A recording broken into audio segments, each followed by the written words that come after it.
Bismillahirrahmanirrahim. Assalamualaikum warahmatullahi wabarakatuh. Selamat siang anak-anak. Pada pembelajaran administrasi kali ini, kita akan melanjutkan pertemuan yang lalu, yaitu bab 3 prosedur operasional alat bantu komunikasi serta mesin transaksi. Berikut adalah kompetensi dasarnya dan tujuan pembelajarannya.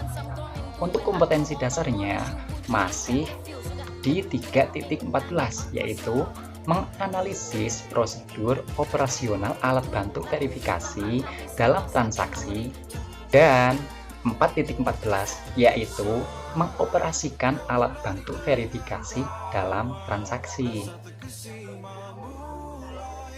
Untuk tujuan pembelajarannya adalah memahami alat bantu verifikasi dalam transaksi dan juga menggunakan alat bantu verifikasi dalam transaksi. Untuk selengkapnya, kalian bisa baca sendiri ya. Langsung saja kita mulai pembelajarannya di bagian pembahasan yang pertama, yaitu tentang alat bantu verifikasi dalam transaksi. Pada pertemuan kemarin, kita sudah mempelajari poin yang pertama, yaitu pengertian alat bantu verifikasi, sehingga kita mengetahui apa itu verifikasi dan mengetahui juga pengertian dari alat bantu verifikasi. Kita juga sudah mempelajari poin kedua, yaitu jenis alat bantu verifikasi dan validasi uang tunai, sehingga kita mengetahui jenis-jenis alat bantu verifikasi uang tunai. Ada mesin-mesin detektor uang atau money detector, serta mempelajari cara menggunakan alat money detector. Untuk memperjelas cara menggunakan alat money detector, saya sudah sertakan video tutorialnya pada pertemuan kemarin ya. Yang terakhir kita bahas pada minggu lalu adalah poin ketiga, yaitu melakukan validasi, sehingga kita mengetahui verifikasi uang kartal secara manual yang sudah kita praktekkan pada minggu kemarin ya. Kemudian kita mengetahui cara verifikasi uang kertas dengan money detector, serta mengetahui perbedaan uang palsu dan uang asli dari peruri. Nah, Bapak harap kalian tidak melupakan pembahasan pertemuan kemarin ya. Oke, di pertemuan kali ini kita akan bahas poin keempat dan poin kelima. Langsung saja kita masuk ke poin yang kelima, yaitu prosedur verifikasi alat pembayaran. Yang pertama yaitu prosedur verifikasi kartu kredit. Keterangan-keterangan yang terdapat pada kartu kredit adalah sebagai berikut: logo atau nama bank penerbit.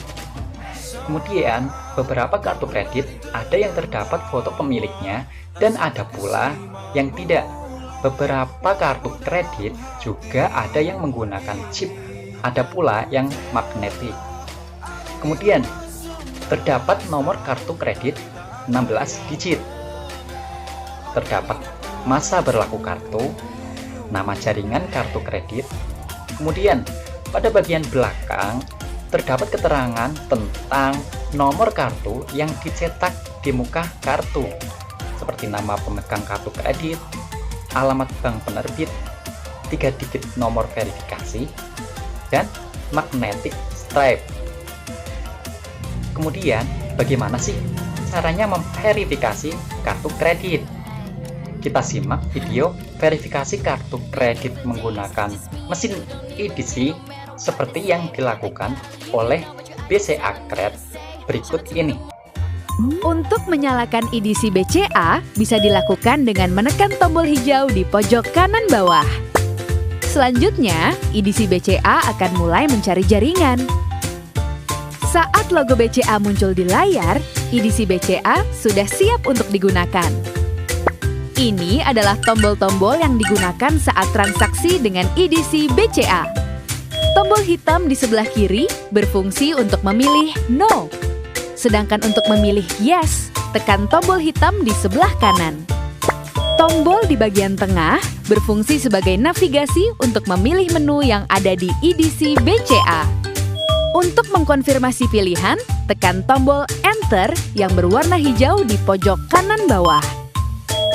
Untuk membatalkan pilihan, tekan tombol Cancel yang berwarna merah di pojok kiri bawah.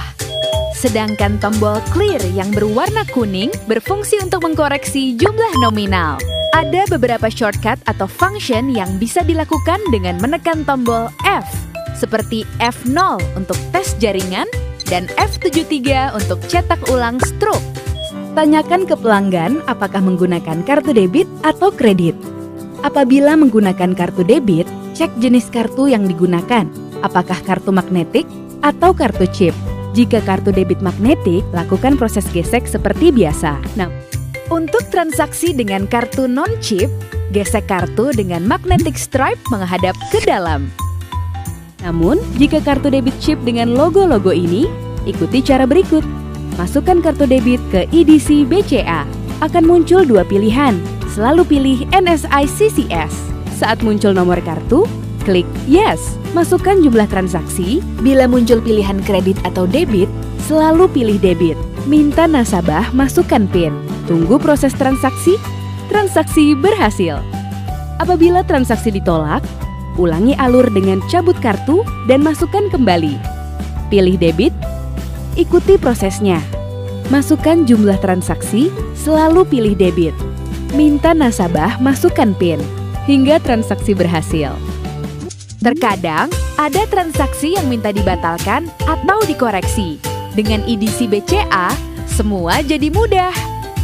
Tekan Enter, pilih menu Batch Void, kemudian tekan Enter. Kemudian, masukkan password 3636 dan tekan Enter. Masukkan invoice number atau trace number yang tertera pada bill, kemudian tekan Enter. Cek nominalnya, tekan Yes jika benar. Selanjutnya, minta customer untuk memasukkan PIN jika melakukan transaksi dengan PIN. Kemudian, edisi BCA akan mencetak 2 lembar struk dengan tanda minus pada jumlah nominal. Untuk customer yang memilih tanda tangan, edisi BCA akan mencetak 2 lembar struk untuk ditandatangani customer. Setelah kita menyimak video verifikasi kartu kredit yang menggunakan mesin edisi, kita masuk ke prosedur verifikasi uang tunai.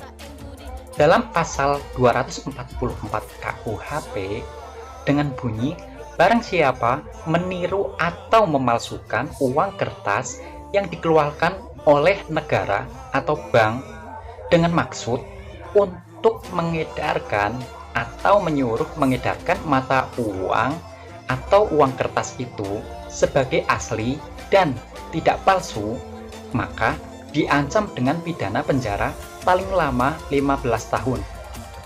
Nah, perlu anak-anak ketahui ya, ada beberapa larangan-larangan tindakan terhadap uang, yaitu yang pertama, mencoret-coret uang atau menulisnya dengan ballpoint atau sejenisnya ya. Kemudian yang kedua, melipat-lipat atau meremas-remas uang sehingga bentuknya tidak beraturan. Kemudian yang ketiga, menstaples uang sehingga uang sobek atau berlubang. Seorang penjual atau produsen harus meneliti kebenaran dan keaslian uang yang diterima sebagai alat pembayaran dari konsumen atau pelanggan. Langkah-langkah yang harus dilakukan jika mendapat uang palsu adalah sebagai berikut. Yang pertama, memberitahukan kepada pembeli bahwa uang yang dibayarkan adalah palsu. Kemudian yang kedua, mengembalikan uang tersebut dan meminta pembayaran dengan uang yang asli. Kemudian yang ketiga, menahan uang palsu tersebut. Yang keempat, menanyakan uang palsu tersebut didapat dari mana dan mencatatnya.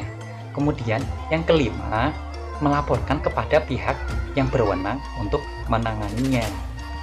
Kemudian masuk ke poin yang kelima atau terakhir ya, yaitu perawatan dan pelaporan kerusakan alat bantu verifikasi.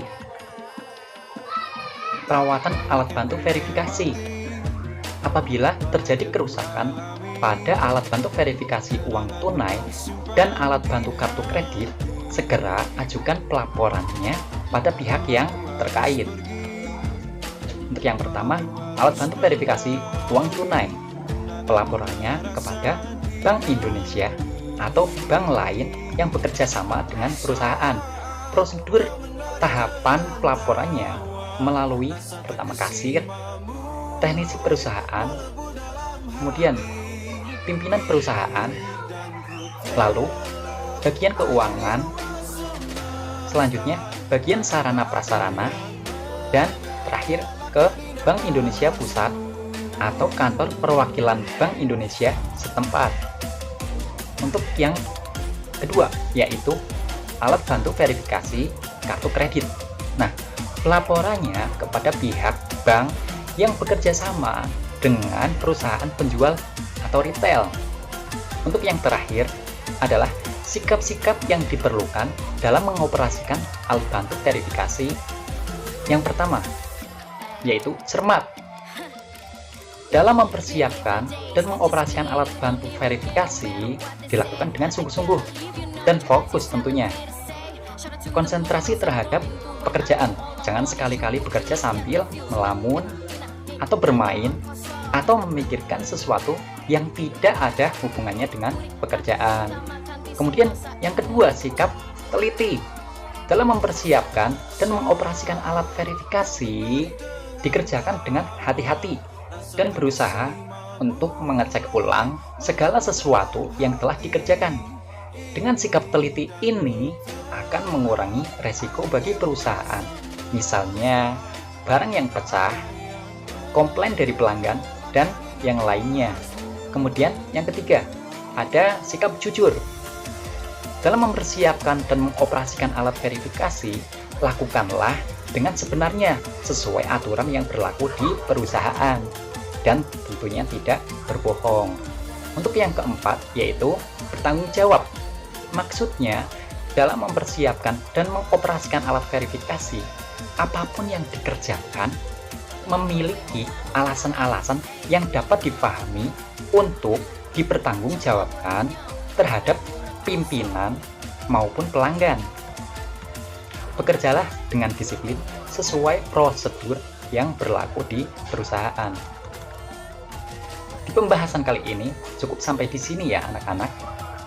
Kita lanjutkan pada pertemuan yang akan datang. Apabila ada yang mau ditanyakan atau ada pembahasan yang belum dipahami, kalian bisa tanya secara langsung melalui WhatsApp saya.